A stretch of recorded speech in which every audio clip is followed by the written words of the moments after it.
Double or Nothing is now officially in the books, and now AEW is a real wrestling promotion.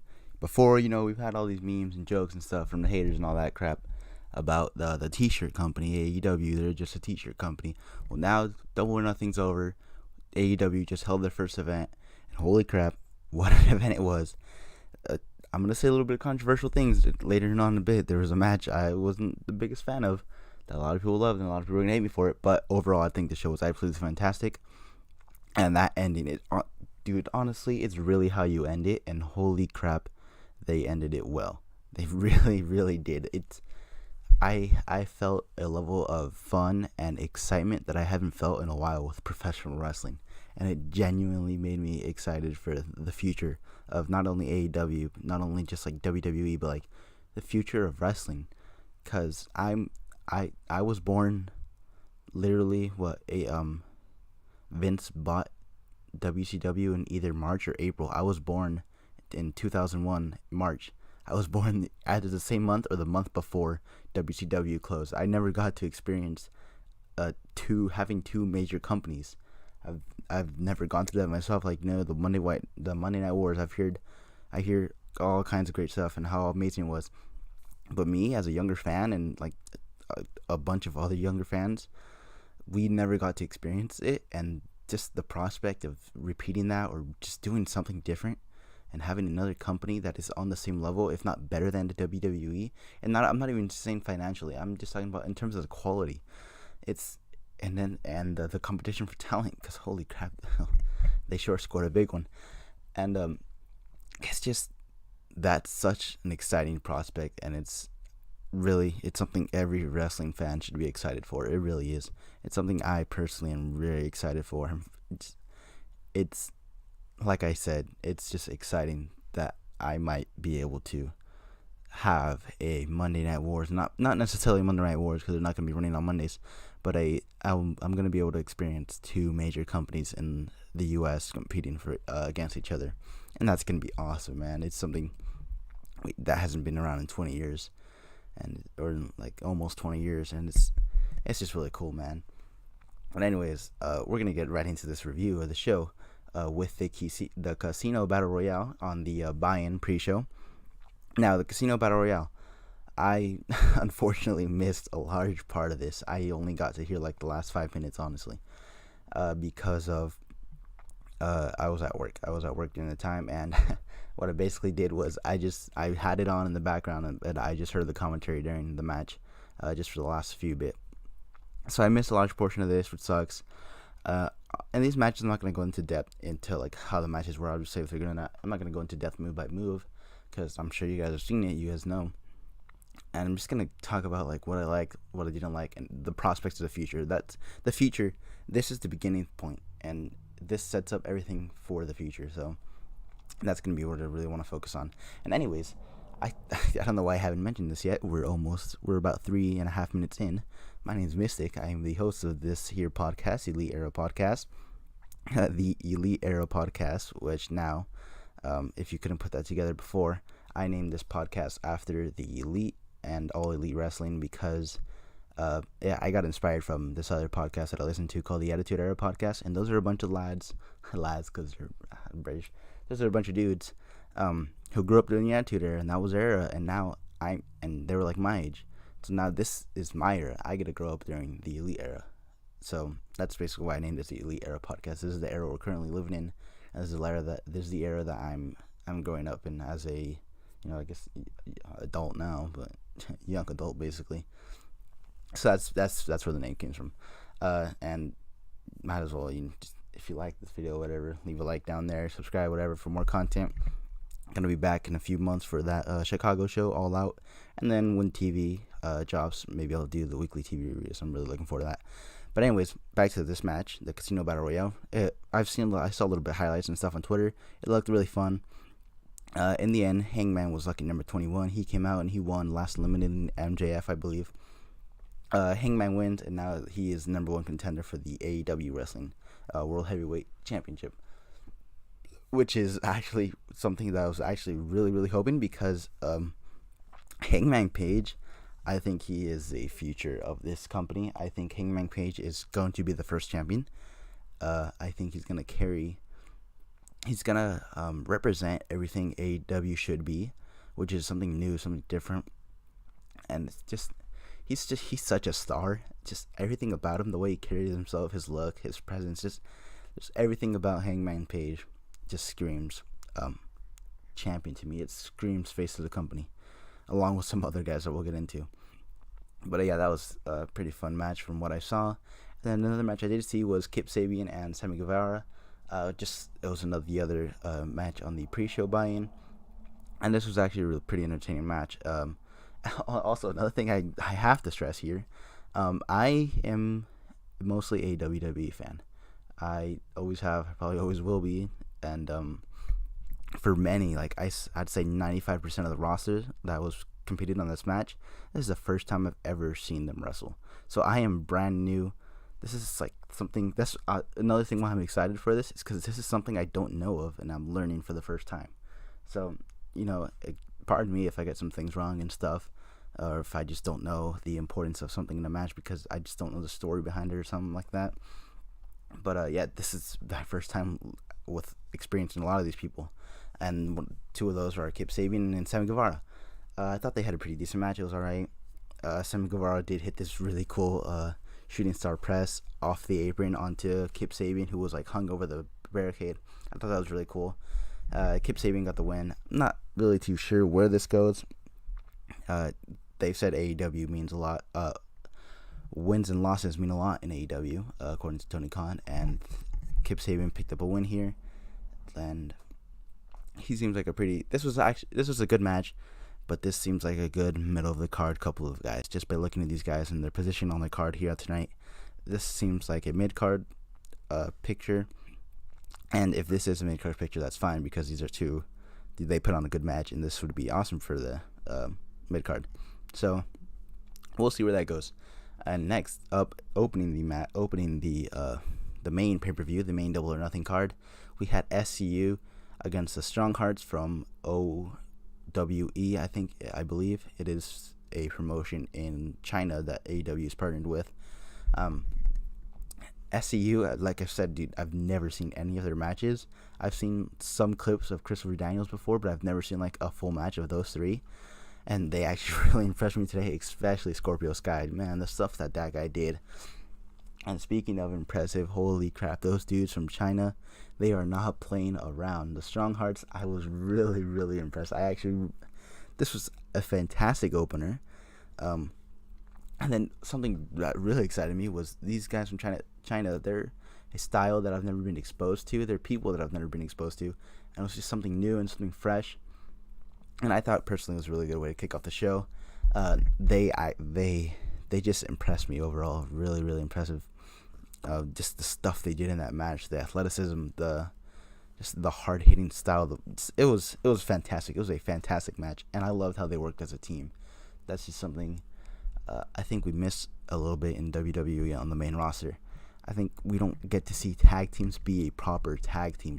The Usos are a fantastic example of that. The Usos are excellent as a tag team. They work so cohesively. They are actually like brothers. It's like they can actually read each other's mind. And I freaking love that in tag team wrestling. And I thought that's what they had here with SCU and the Strong Hearts. I thought they had a lot of really good, solid tag team, the fundamentals of tag team wrestling. And SCU, they picked up the win here. Actually, very surprising to me. I thought they were going to put over the Strong Hearts, but I guess, SCU, they're pretty close to this company and the beginning of it, so it makes sense to give them the win here. Maybe they'll go for the tag titles. There were 3 tag matches here, so, and of course 3 winners. So those are 3 contenders already for the title. So maybe they'll be in the upper mid card or wherever they're gonna position those tag team titles. They'll be in the tag title picture. Maybe that's where they'll go, which would be awesome. And then hopefully the Strong Heart guys, they come around more, because I really impressed with them. I actually really, it was just really cool being able to see people like them. And I'm not saying that in like in a race way or anything. It's just something I've never seen before, and it's just really cool experiencing stuff like that. And next up match, the women's match on this show. It was Britt Baker, Kylie Ray, and Nyla Rose. They were in the ring, and then Brandy Rhodes comes out. She announces that she doesn't just want to see a great match tonight. She wants to see an awesome match. And Awesome Kong came out. I felt pretty good, dude. I freaking love Awesome Kong. I knew her from WWE when she was Karma. I had no idea who Awesome Kong was at the time. I just knew Karma, and then when Karma was gone, it was just like a few years ago. I learned of Awesome Kong and the work she did in TNA, and I've seen some of her stuff, and she's freaking cool, man. And she was cool in this match. She was a presence in this match. She just felt big. Not big as in like, her size. Of course, she's also massive. She's a powerhouse, but I meant like her presence. She felt like a big time star.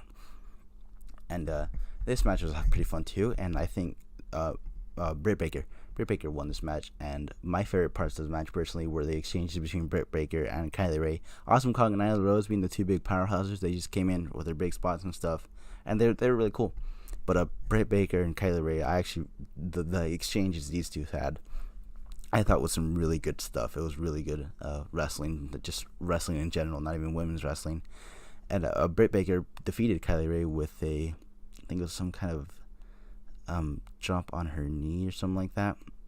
Like I said, I'm not too familiar with all these people, and all these people, of course, I've seen. This is my first time seeing them too, so I'm not too familiar with her finishing moves and stuff. But I thought out of everyone, Kylie Ray actually really, really impressed me. I think she's gonna be a champion. She has to be a champion. I really freaking like her. I liked her whole character thing, her whole smiley Kylie. How she's so excited, how she's so happy, and then when she had to put the intensity up, she had the intensity, she had that fire behind her, and she really brought it. She really picked up her game and brought it to that level, and that's just something that is really special in a babyface like her, being able to go from that like really smiley character, the really happy, positive person, and then when the intensity needs to be picked up to make that match go to the next level, that's what you need to put that match on the next level. And I think that's something she had, and I think that's something she showed here. So really impressed with her. Really excited to see where that goes in the future. With her, Britt Baker picked up the win, so I'm sure Britt Baker and Kylie Ray are going to be around that title picture. Britt Baker might be even the first champion. Or I'm honestly not too familiar with the women's roster. I don't know if all the Japanese women were also on the roster. So maybe they can be in some kind of contention, but I think Britt Baker is going to be someone that's going to be in that title mix at least, if not the first champion. And I hope Kylie Ray's also up there because, like I said, she really impressed me in this match.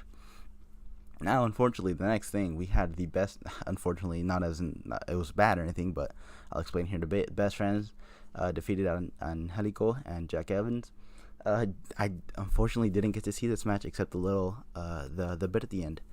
I had to go do some things, so I unfortunately had to miss all the match basically. This was another tag team match. I'm sure it was awesome. I've never seen any of these guys wrestle, but I've heard a lot of good things from the best friends and Angelico and Jack Evans. So I'm sure it's fantastic. But I did see the post match angle where these guys. I saw Ryan Satin. He called them the Super Smash Brothers that's what he tweeted out. He called them the Super Smash Bros. So maybe that's what they were called in another promotion or something.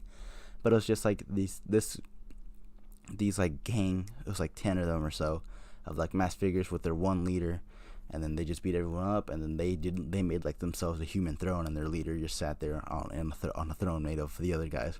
So pretty cool. It looks like they're gonna be a faction, a big heel faction in the tag team division. And that's cool that there is a faction because I freaking love me some factions. And if the Super Smash Brothers is their name, then holy crap, they're gonna be one of my favorites because Super Smash Brothers is my favorite video game. I freaking love that game. And if that's your name, awesome name. I'm not sure how you're gonna get the copyright on that. I'm not sure if I'm gonna be buying some of their merch anytime soon, or if they're gonna be allowed to sell merch. Yeah, I'm kind of excited for what I'm not sure.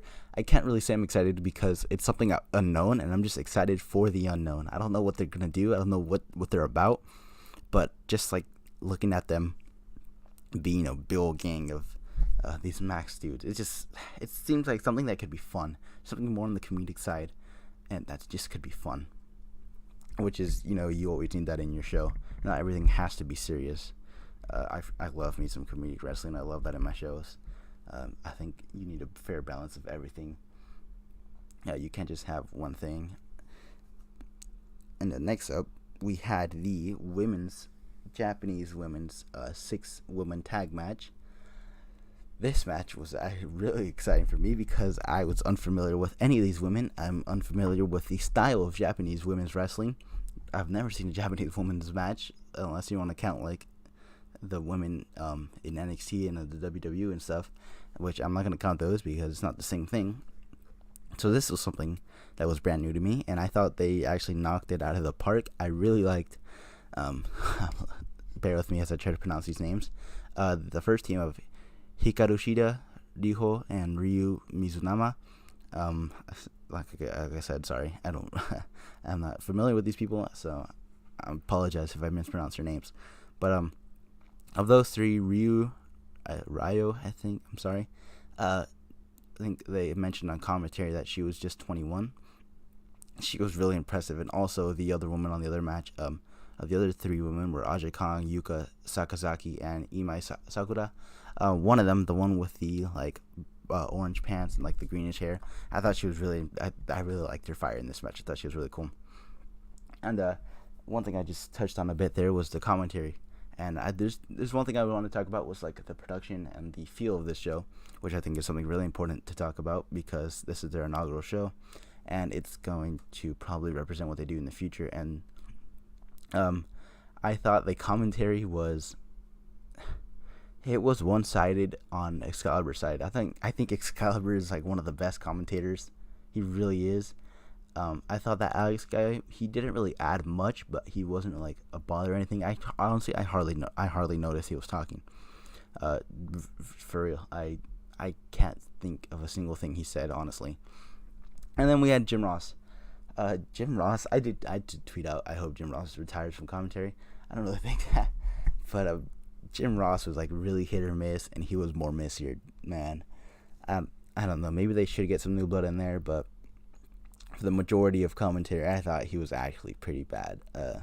I thought Excalibur was carrying him hard, and it's not on the fault of Jim Jr. I think he's as unfamiliar with these people as some of us are, So it was just kind of a bit awkward hearing him commentate, and I don't think it was that good. But the stage and the whole production in the arena, it was very simple. I guess a very, I don't want to say WWE-esque, but I guess that's the only thing I can compare it to. It's just the ring, whatever, and the ramp on the way down, and they have two big Titantrons or whatever in the main stage, which is cool. And the wrestlers entered from the left side of the ramp. It wasn't straight down like how WWE does it. So I thought that was alright. One thing I will note on is I think on the production side of things, the miking or the volume or just something. The entrance musics, I really couldn't really make out. I had my volume max and stuff. I couldn't really make out the entrance musics. There was none that were just out to me like how they are in WWE. They're super loud and they're loud and clear. And I just didn't get that here. I just didn't feel like they were loud and clear, and I couldn't really understand or whatever. I was having trouble hearing the entrance themes, and I think that's something they need to fix, because personally, dude, entrance themes mean a lot to me. They actually do. I think it adds a whole lot to a wrestler. A wrestler's entrance theme is a big part of them and who they are, and it's it's the first thing you hear. It's the thing that's gonna generate the pop, and I think that's just something they have to fix, because I just personally, I don't know if anybody else had these issues, but I just personally couldn't really hear the entrance themes loud and clear, and it's just something that's really important to me in wrestling. So I would have liked for that to be a little bit more clear, so I can associate these wrestlers with their themes, because as I've said many times now, I am very unfamiliar with most of these wrestlers, and associating them with a theme and getting a feel for their personality through that theme is something that's going to be really important in somebody like me, I guess a new fan of AEW and the indie, and they're not indies now, but like the independent wrestling scene, the non WWE wrestling scene. It's going to be really important for people like us, people like me, I think, to be able to connect to these wrestlers. But anyway, that 6-man women's tag match, it was really fun. It was Japanese style women's wrestling. I thought it was nice and hard hitting. I thought Aja Kong was kicking the hell out of some poor girls. Those kicks that she just hit, oh, they're actually pretty brutal. And the first team won of Hikaru Shida, Riho, and Ryu Mizunama when Shida hit a like running knee on I think it was Sakazaki or Sakurai. Sorry, like I said, I couldn't remember. But anyways, we're going into the next match, which was Cody versus Dustin. Now, I thought this match was fantastic. I thought the post-match angle was so emotional and stuff. But first, we gotta get into the entrance of Cody Rhodes' entrance. Cody Rhodes came out in a Triple H-esque entrance. He had like that whole throne with the cross thing. He wasn't on it, but there was that crossing there. He walks to the ring. He has Brandy hand him a sledgehammer, like Triple H, and I was just like, oh, well, what is this going on? What's going on? But then he takes that sledgehammer, he goes back up the ramp, and he hits that throne, and he smashes it apart, and then he does like his own regular entrance. So I thought that was pretty cool. That was just a shot at Triple H and WWE in general, saying that they're better than, or whatever message they were trying to send. It was just a shot at them and Triple H. So I thought that was pretty cool. And getting back to this match, this was highly regarded by most of Twitter as the best match on the show, or one of the best matches on the show. I thought this match had excellent storytelling. I thought the wrestling was really good. Dustin Rhodes, what is he, 50 years old, and he hit a picture perfect Canadian destroyer. That freaking blew my mind. There was a lot of good stuff in and like I said, that post match angle, man, Cody Rhodes had me in tears. It was so emotional, and they announced that Cody actually defeated Dustin after I think the third crossroads or the second. There's a lot of crossroads in this match. I think Dustin hit 2 and then Cody hit 3, or Cody hit 2. It was somewhere around there. There's a lot of crossroads, but I think it was a good match. I think they kept a pace that was slow, monotonous, yet not boring. That, like I said, that post-match angle, it set up for the next pay-per-view where Cody asked Dustin to be his partner against the Young Bucks. So that set up that, and the way he just asked him, like I said, man, if you saw it, it was emotional, and it was just, it really, it felt real, it felt genuine, it felt really emotional, a good moment between brothers. But. And this is gonna be something that's gonna get me a lot of hate. I personally don't like that much blood in my wrestling. Now, hold on. I know blood is the most sacred thing in wrestling. It's a thing that you cannot dislike. Blood makes any match better. Apparently, I saw a lot of Twitter with this is why blood needs to be in wrestling. Look how much it added to the match. Look how much more dramatic that match was because of the blood. I was pretty vocal about this on Twitter. The blood was a major turnoff for me in this match. I really think that without the blood, this match would have been like a 4 out of 5 star match. I guess just to use star ratings, but for me personally, it was actually more like a 3, like a whole star taken down, because I just really don't like that amount of blood, like the type of blood where Dustin had his entire face covered in blood. He couldn't see. I couldn't even see his face. There was blood all over the ring, and there was blood all over Cody. Cody was wiping the blood on himself. That's just like wiping blood on yourself from another person. There's just something about that it just turned me off. It's like something I'm gross or disgusted from. I guess you could say I grossed out a bit, but it's just something I just don't like looking at. And it's not even a thing where I freaking PG era kid. No, I grew up with watching the Ruthless Aggression era of wrestling. That was my era. It is my favorite era. It honestly is. It's my favorite. And that era had lots and lots of blood, and I didn't like it then either. I really didn't. I can remember as a kid, I saw this one match. I don't remember what this match was or who was the opponent, But there was this match where JBL just bled, and he just didn't stop bleeding, and there was blood all over the ring. There was all over his face, and that just like, as a kid, dude, I just hated it. I didn't want to watch that match anymore. I really didn't. It's just blood is a major turnoff in that way. I don't think blood overall is bad, but just in the way where it's pouring on somebody's face and it's pouring all over the other person, that's just not for me. It really isn't.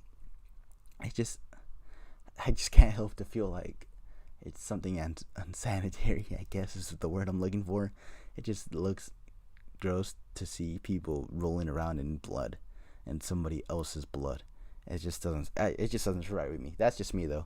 And I know that's mostly just me, and I'm in the minority because a lot of people loved it. A lot of people love the blood and all that stuff. But like I said, it's just personally for me, it is just not for me, and it's not the thing that I like. But yeah, this match effectively, Cody went over Dustin, and then they set up that match next pay-per-view, All Out against the Young Bucks.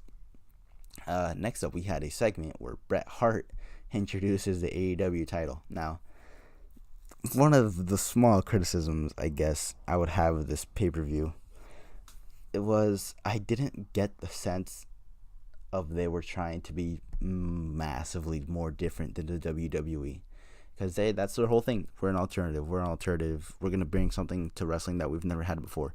The statistics thing, I honestly was really looking forward. That's one of my favorite things that from that press conference, where they're gonna be like, okay, the wins and losses mean a lot. The amount of times a finisher is hit means a lot. The amount of the statistics of how many times that move has put in away an opponent is gonna mean a lot. And that stuff wasn't really mentioned on commentary, which was a little bit disappointing for me, because that's like something I thought they would do to really stand out from the rest, or I guess from WWE mainly. But yeah, in this segment, having Bret Hart introduce it, it's just like Bret Hart's so synonymous with WWE for me. It just felt kind of weird having this WWE legend present your new title. It just didn't sit right with me. I would massively have preferred like Tony Khan himself to come out to introduce the title. That would be awesome. But Bret Hart came out.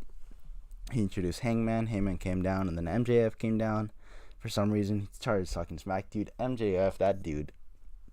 I know a lot of people say this. I get a very Miz vibe from him, and I think he's gonna be one of the best heels on this brand, in this company.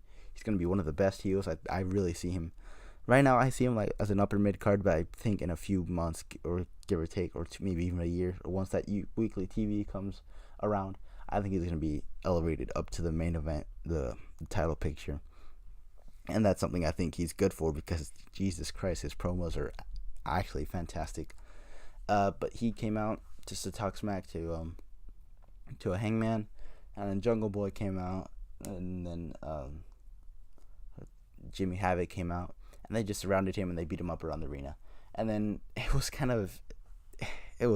the way this was set up was kind of bad, honestly. I don't know why they had that little brawl, but then they just cut to Bret Hart, and he's holding the title in the ring, and it's like it didn't even have the big reveal or anything.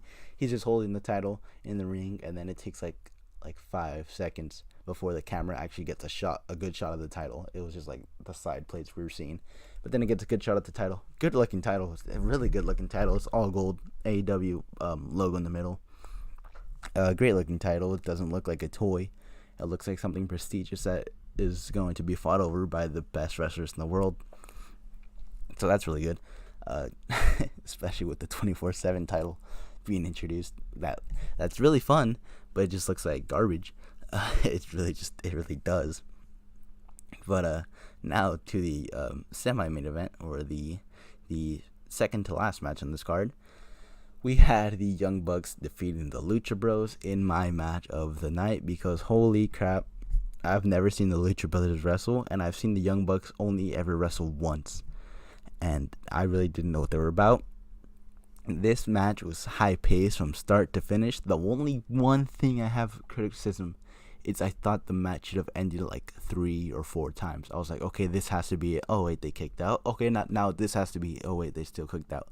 Oh, and then I was like, oh, this is gonna be it. No, and then they kicked out. In a company where they've stated things like statistics of the moves and how good the moves are, and how important that is. I think kicking out of a lot of finishers like that kind of devalues that. But this is the inaugural show, and they had to maybe they won't start that until like the weekly TV starts or something like that. Maybe they went all out here, and they really did go all out. It was just from start to finish, pure action, and holy crap, Rey Fenix, it's absolutely incredible. The things that man did in this match were unbelievable, things that I've never seen before. And Pentagon too, he oozed his personality, man. The way I'm not gonna repeat the words he said, but the word he said in Spanish, just let's just say, poor Mrs. Buck at home was not very she wasn't excited during this match, not with the things that they were saying to her. But that's just hilarious to me, honestly. Understanding Spanish and hearing the things he was saying about their mother and stuff, it was just hilarious. I think they had tons of personality. I think they're really, really good. Rey Fenix is just such athletically gifted. Everybody in this match was athletically gifted. Nick Jackson as well. Some of the things he was doing were crazy. It was insane. I thought this match actually told a pretty good story of the Lucha Brothers. They were a unit. They were brothers working together perfectly. And then the Young Bucks were, I think commentary mentioned that they only ever wrestled 2 times this year, and this is going to be just their 3rd time. So they were a little bit rusty in their tag team, and their tag team maneuvers. They were hitting each other on accident. They were messing up spots, and there was like a little bit of tease of dissension. But as the match went on, they got back. They took off that rust. They got back to being who they are, being the good tag team they were. And in the end, they hit the Meltzer Driver for the win. Fantastic match, no doubt. This was also for the AAA title. I should add. It was for the AAA title, and the Young Bucks were the champions, so they defended it here. Then they retained. But this is obviously, without a doubt in my mind, this is gonna be the title match for the inaugural AEW tag team titles, and I think this is a match that could headline next time. I really do. I think they could headline at a time where they don't need to rely on people like Chris Jericho and Kenny Omega to be the main event, because those are the names they're going to draw the most, which is something that is pretty obvious considering who is going to be in the main event of the next pay-per-view, which we'll get onto. But yeah, once this company's established, and maybe in a year or so, these guys are gonna main event a pay-per-view. They just have to. The wrestling they did was just fantastic. It was, if you haven't seen it, you really have to see it. And if you saw it, you know what I'm talking about, dude. There's this one sequence where Ray, I don't even know what he did, man. The 2 Young Bucks were on the aprons. He was just flipping all around the ropes, and then he hits he was like kicking people around, hitting Hurricane Ranas and stuff. Then he hits a picture perfect RKO. It was just fantastic, man. That dude is something else. But now we got to move on to the main event of this show, the very first main event in AEW history: Kenny Omega versus Chris Jericho. The established draw of Chris Jericho versus the biggest, probably the biggest star never to, at least in North America or in the United States or whatever, the biggest star never to go to WWE. This Kenny Omega, he exemplifies everything that this company is, everything the Elite is, everything it stands for. He is one of the most elite wrestlers in the world, and he proved it here. Now this match, I'm gonna be honest, maybe it's just because this show was a bit long. I'm gonna be honest, it was a bit long. Counting the pre-show, it was like 4.5 hours, maybe almost 5 hours long. It was a bit long. I was a bit tired. This match, I think, dragged a little bit for me, but overall, in the end, I thought it was good. I really liked the finish. Actually, it was awkward because of the crowd. They didn't really, I guess they just didn't know what the Judas effect was. So when Chris Jericho hit the Judas effect, which looks lackluster if I'm going to be honest, but it's a back elbow, he hit that and he pinned Kenny Omega clean. The crowd just were like, what? There were a little bit of confusion. But good job on the commentators. They actually sold it really well. When he hit it, they were like, oh, it's the Judas effect. It's the Judas effect. They were making it clear to the audience at home that this was the new finisher Chris Jericho was talking about, and they were hyping it up all match, how deadly it was. But this was a good main event. It wasn't my favorite match. Um, if the blood stuff didn't turn me off from the Cody Rhodes match, maybe that would be my second favorite. I think I would rank them as the tag team match, Cody and Dustin, and then this match. But right now, I'd probably put this second just because, like I said, that blood thing, it's just something I don't personally like. Especially when, it's people losing them that amounts of blood. It just can't be good for the human body. But they in this match, they had a little bit of blood because Kenny Omega had his nose broken. Actually, I think it was just confirmed. He actually did have his nose broken, and he wrestled the whole. I think it was pretty early on too, maybe in the first 10 minutes. And this match might have been 30 minutes, 35 minutes. Yeah, he wrestled the rest of the match with a broken freaking nose, and he still did a freaking good job.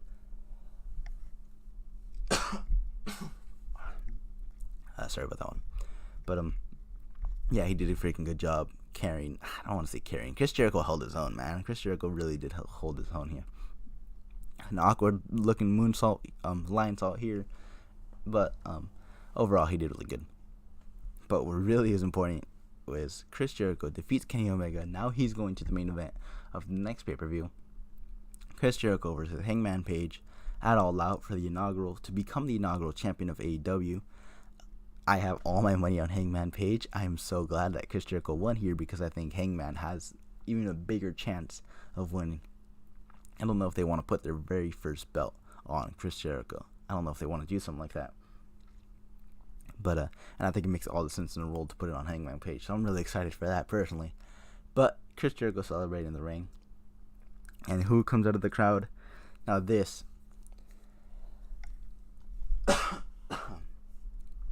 Sorry again there. Just a little bit dry. But this. Oh my God. Jon Moxley, formerly known as Dean Ambrose in WWE. He's in the crowd. He makes his way down to the ring. The crowd just pops huge. They were so hot for him. Dude, Jon Moxley gets in the ring. He hits the dirty deeds, or I don't know what he's going to call it now, but he hits that dirty deeds onto Chris Jericho. Hits it on the ref. He's going crazy.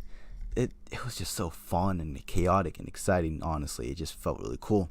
And then he picks up Kenny. He gets in Omega's face. He's talking smack. He picks him up, sets him up for it. Omega drives him out of the ring. He pushes him out of the ring. They both fall out. And then they get up, and they just started trading blows, and the crowd popped huge.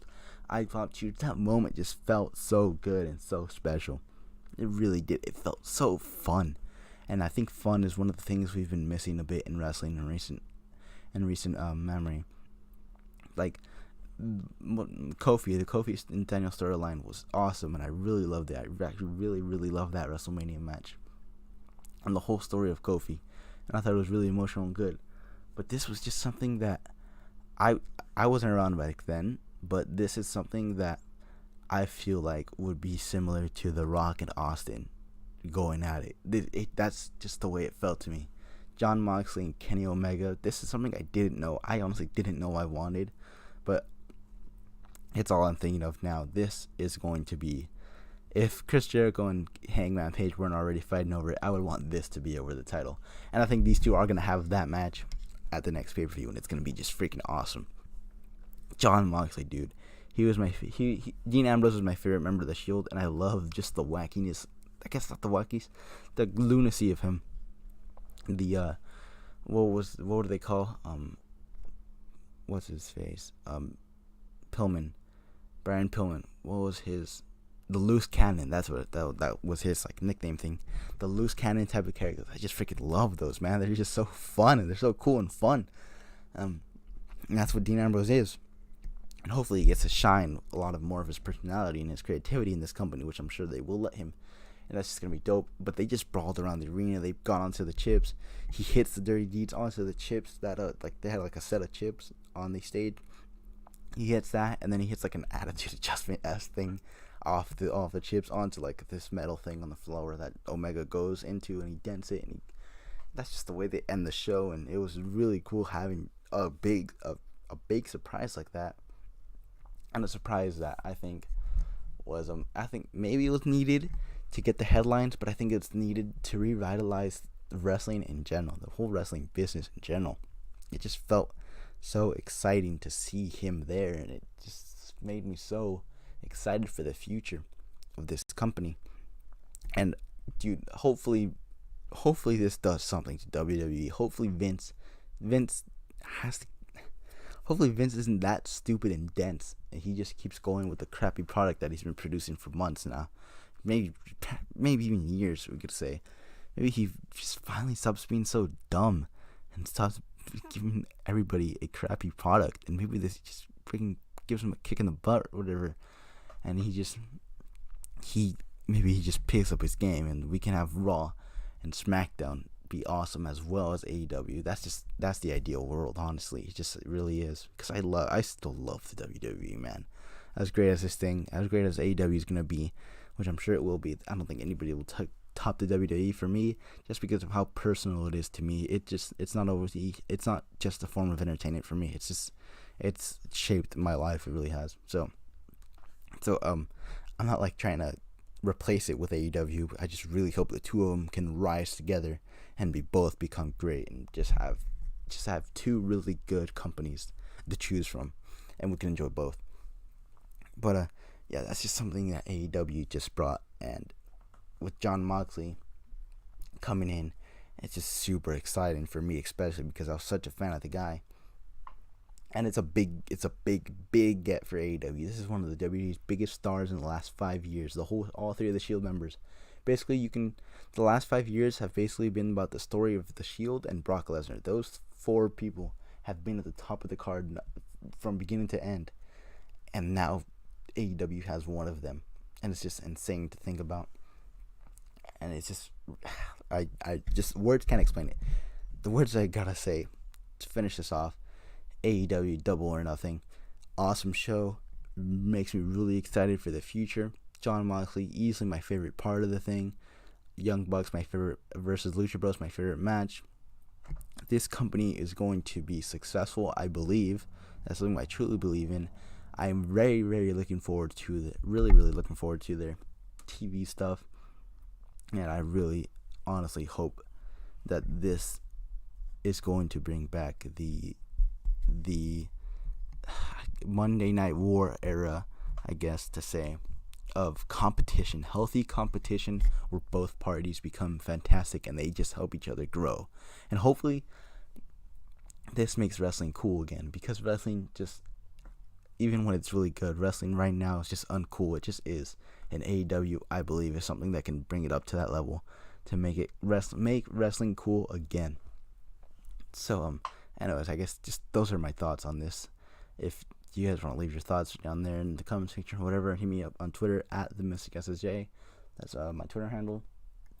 Just tell me what you guys thought about this stuff, and I just want to know how excited is everybody else for this, because I am just super excited. Just the whole idea is just, I literally can't get it out of my head. The excitement of maybe me finally getting to live through what all the 30-year-olds now got to live through 19 years ago. They got to live through that exciting stuff, and now maybe I'm gonna actually be able to live through it, because even if I went back and watched it, it just can't be the same. And those people, they're not gonna have the same experience as me, because there's just something with your age. Right now, I think I'm at the perfect age for something like this to happen. Maybe I need to be a little bit younger, but I think I'm at the perfect age for something like this to happen. And I think I'm in my wrestling prime, I guess, my wrestling fan prime or something, where I'm still young enough and I can grow with it. I can see this company grow up, and I'll be growing up along with it. But it's just something, it's really cool. Like I said, man, this whole thing, AEW, my last thoughts now, AEW, it's going to succeed. It's going to be awesome. Wrestling is going to be cool again. And I'll just see you guys next time. I'll be back for the All Out pay-per-view. Look forward to that. Subscribe and all that stuff, like I said earlier in this video. I've been Mystic. That's been the Elite Era Podcast. I'll see you guys later, man. Peace.